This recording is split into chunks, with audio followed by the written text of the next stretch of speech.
एक कहावत है कि सैया भय कोतवाल तो डर काहे का। मध्य प्रदेश के नगरीय प्रशासन मंत्री कैलाश विजयवर्गीय को एक तरफ दिल्ली तलब किया गया है और बिठाकर उनको बकायदा राजनीति का पाठ पढ़ाया गया है और उन्हें बकायदा फटकार लगाई गई है। जिस बिहेवियत से उन्होंने जनता के प्रति, जनता की संवेदना के प्रति उन्होंने अपना बयान दिया है। एक तरफ जनता मर रही थी, दूसरी तरफ मध्य प्रदेश के एक वरिष्ठ कैबिनेट के मंत्री फोकट के सवाल और घंटा बयानबाजी कर रहे थे।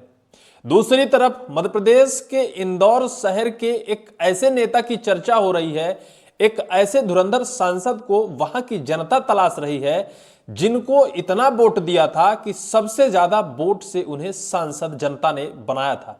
लेकिन सांसद को ढूंढ रही है वहां की त्राही करती जनता, लेकिन सांसद जी हैं कि मिल ही नहीं रहे हैं।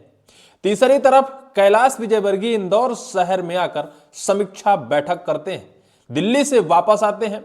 केंद्रीय आला कमान की तलब के बाद, केंद्रीय आला कमान की फटकार के बाद इंदौर शहर पहुंचते हैं। इंदौर शहर पहुंचकर वो स्वतः ही भाजपा कार्यालय में एक समीक्षा बैठक बुलाते हैं, क्योंकि अब भी वहां का जो लीकेज है प्रशासन को मिल नहीं पाया है। पानी की अल्टरनेट व्यवस्था की गई है, कहीं तो टैंकर भेजा जा रहा है या फिर कहीं तो बोरिंग के माध्यम से पानी पहुंचाया जा रहा है। लेकिन जो पाइपलाइन है, खबर यह भी है कि अब तक जो लीकेज था, जहां से गंदा पानी सप्लाई वाले पाइप में मिल गया था, वो लीकेज अभी भी प्रशासन के हाथ नहीं लगा है, क्योंकि अभी भी मौत का आंकड़ा बढ़ता जा रहा है। कल तक 16 था और आज मौत का आंकड़ा 17 हो गया है, क्योंकि मध्य प्रदेश का जल निगम विभाग अब भी इस कमी को तलाश नहीं पाया है, जिसकी वजह से मध्य प्रदेश ही नहीं पूरे देश में त्राही मच गई है। अब यह खबर आ रही है कि सिर्फ इंदौर शहर में ही नहीं दूषित पानी है, उसकी अगर जांच की जाए तो कई शहरों में दूषित पानी का मध्य प्रदेश सरकार ने ऐलान किया है। भोपाल में भी दूषित पानी सप्लाई हो रहा है, वहीं उज्जैन शहर में भी दूषित पानी सप्लाई हो रहा है, क्योंकि इससे पहले एक अनाउंस किया गया है कि दूषित पानी बह रहा है, लोग उसे अच्छा खासा उबाल कर पिएं, छान कर पिएं, इससे पहले पानी का सेवन ना करें। यानी पूरे मध्य प्रदेश में ही सप्लाई के पानी में गंदगी भरी है और जो उस गंदगी को दूर करने के लिए सरकार से अच्छी खासी सैलरी लेते हैं, जिनकी जिम्मेदारी है, वो कुर्सियां तोड़ रहे हैं, वो बिस्लरी का पानी पी रहे हैं, क्योंकि पूर्व मुख्यमंत्री जी ने तो खुलकर आरोप ही लगा दिया था। लेकिन अब मध्य प्रदेश के इंदौर शहर बीजेपी के अंदर जो उठापटक शुरू है, उस उठापटक की कहानी में अब बीजेपी आला कमान भी बुरी तरह से फंस गया है। क्योंकि एक तरफ है कि उस विधानसभा के विधायक, मध्य प्रदेश के कैबिनेट के मंत्री, उन्हीं के विधानसभा क्षेत्र में मरने वाली जनता के सवाल पर फोकट का सवाल कहते हैं और घंटा जवाब देते हैं। वहीं के महापौर हैं पुष्पमित्र भार्गव, उनके ऊपर जब यह आरोप लगाया जाता है तो वो सिर्फ ये कह देते हैं कि यहाँ के अधिकारी किसी की सुनते नहीं है, इस वजह से यह घटना घटी है। लेकिन अब उस नेता को तलाश किया जा रहा है, जनता तलाश रही है, विपक्ष तलाश रहा है, बीजेपी भी अब तलाश शुरू कर दी है।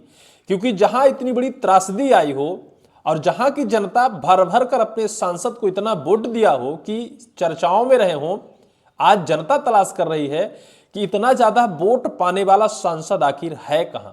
सांसद जी का भी बयान आया है, मीडिया ने सांसद से सवाल किया है, लेकिन मीडिया की तरफ से और विपक्ष की तरफ से यह आरोप लगाया जा रहा है कि यह बीजेपी की अंतर कला है कि सांसद जी दूसरे के दुख में रोटी सेक रहे हैं, क्योंकि यह उनकी समस्या है नहीं, यह बीजेपी के अंदर कैबिनेट के मंत्री कैलाश विजयवर्गीय की समस्या है, यह पुष्पमित्र भार्गव की समस्या है, जो हमेशा अपने अनर्गल बयानों से बीजेपी को कहीं कटघरे में खड़ा करते हैं, कहीं तो खुद कटघरे में खड़े हो जाते हैं। इस वजह से कहीं ये वजह तो नहीं है कि सांसद इस बीजेपी के नेता के सामने आई समस्या को लेकर बगल में बैठकर ठहाके लगाते हों। इस वजह से इस पूरे त्रासदी में ना तो शामिल हुए, ना तो जनता के साथ खड़े नजर आए, ना तो अस्पतालों में मरीजों से मिलने गए और ना तो मृतकों के घर, उन परिजनों के घर गए। वजह क्या है कि वो सांसद जिन्हें जनता ने चुनकर और उच्च सदन में पहुंचाया हो, वही सांसद इतनी त्रासदी के बावजूद भी ना तो कोई सोशल एक्टिविटी हो, ना तो जनता के बीच जाना हो, ना प्रदेश के बड़े नेता जब आते हैं उनके साथ मिलकर उनके साथ पहुंचना हो। सवाल ये खड़े हो रहे हैं कि आखिर वो इस पूरी त्रासदी से दूरी क्यों बना रखी है। इंदौर शहर के सांसद शंकर ललवानी इस समय चर्चाओं में है, क्योंकि त्रासदी का जो दौर है खत्म नहीं हुआ है। एक तरफ है कि मोहन के कैबिनेट के मंत्री बुरी तरह से फंसे हैं, चौतरफा दबाव है, बीजेपी आला कमान उनके गले में पट्टा डाल दिया है। इस वजह से कि जो उनका बयान है, उस बयान की वजह से पूरे देश में बीजेपी की घोर बेइज्जती हुई है, खूब छेछलेदर हुई है। केंद्र बुलाकर फटकार भी लगा चुका है। लेकिन अब अगला नंबर क्या शंकर ललवानी जी का है, क्योंकि सांसद शंकर ललवानी जी अपनी जिम्मेदारी को क्या सिर्फ और सिर्फ शांत रहकर निभा रहे हैं।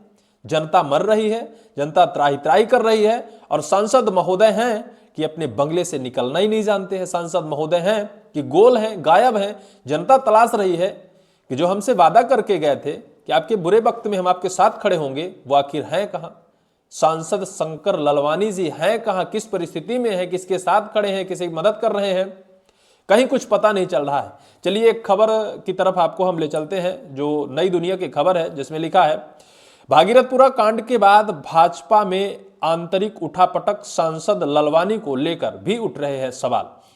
भागीरथपुरा के बहाने भाजपा की आंतरिक उठापटक चरम पर है। कैलाश विजयवर्गीय और पुष्पमित्र भार्गव के बाद अब सांसद शंकर ललवानी भी निशाने पर है। सोशल मीडिया पर चर्चा चल रही है कि भागीरथपुरा दूषित पानी कांड से वो पूरी तरह से गायब आखिर क्यों है। भागीरथपुरा घटना को लेकर सांसद का ना कोई बयान आया, ना ही उन्होंने कोई दौरा किया, ना ही पीड़ित परिजनों से मुलाकात की, ना ही प्रशासन से सवाल पूछा। यद्यपि सांसद ने उनके भ्रमण के फोटो जारी करके इसे गलत बताया। इसको लेकर मीडिया द्वारा शंकर ललवानी से संपर्क किया गया। उन्होंने क्या बयान दिया है, जनता के पक्ष में ना खड़े होने की वजह क्या बताई है, जरा सुनिए। मैं हादसे के अगले ही दिन भागीरथीपुरा गया था। इसके बाद जब मुख्यमंत्री इंदौर आए थे तो उनके साथ निजी अस्पताल और एम-बाय में मरीज को देखने गया था। रेसिडेंसी कोठी में उच्च स्तरीय बैठक में भी शामिल हुआ था। शनिवार को भी मैं भागीरथीपुरा गया था। दुखद घड़ी है, इसलिए मैं अपने दौरे की जानकारी सोशल मीडिया पर नहीं डाली है। यही एक ऐसे महापुरुष सांसद हैं जो सोशल मीडिया से दूरी बनाई है, जो दिखावा नहीं करते हैं, क्योंकि उन्होंने कहा कि मैं दौरा तो किया लेकिन इस दुखद की घड़ी की फोटो सोशल मीडिया में डालकर टीआरपी नहीं समेटना चाहता, इस वजह से हम दूरी बनाए हैं। लेकिन जनता और मीडिया और विपक्ष का कहना है कि शंकर ललवानी इस पूरी राजनीतिक उठापटक में हाथ सेकने का काम किया है। बीजेपी के अंतर कलह मची है। शंकर ललवानी इस पूरे मसले से दूरी इस वजह से बनाई कि यह समस्या उनकी नहीं है, यह समस्या कैलाश विजयवर्गीय की है, यह समस्या पुष्पमित्र भार्गव की है, और यह समस्या मुख्यमंत्री मोहन यादव की है। लेकिन शंकर ललवानी के ऊपर भी शायद है कि बीजेपी आलाकमान नाराजगी व्यक्त करेगा, क्योंकि पार्टी एक है, संगठन एक है, नियम और नीति एक है। जनता के पक्ष में अगर आप नहीं खड़े होते, इसका मतलब यह है कि आपको अपने सत्ता का घमंड है, सत्ता का गुरूर है, और जनता की इस त्रासदी में आप तब भी हाथ सेकने का काम करते हैं। निश्चित तौर पर आपको राजनीतिक राजनेता नहीं कहा जा सकता, क्योंकि आप सत्ता पाने के बाद कुर्सी से उतरना नहीं जानते हैं। आगे क्या होगा जरूर बताएंगे। फिलहाल इस पूरी वीडियो को लेकर आपकी क्या राय है, कमेंट सेक्शन पर कमेंट जरूर करिएगा।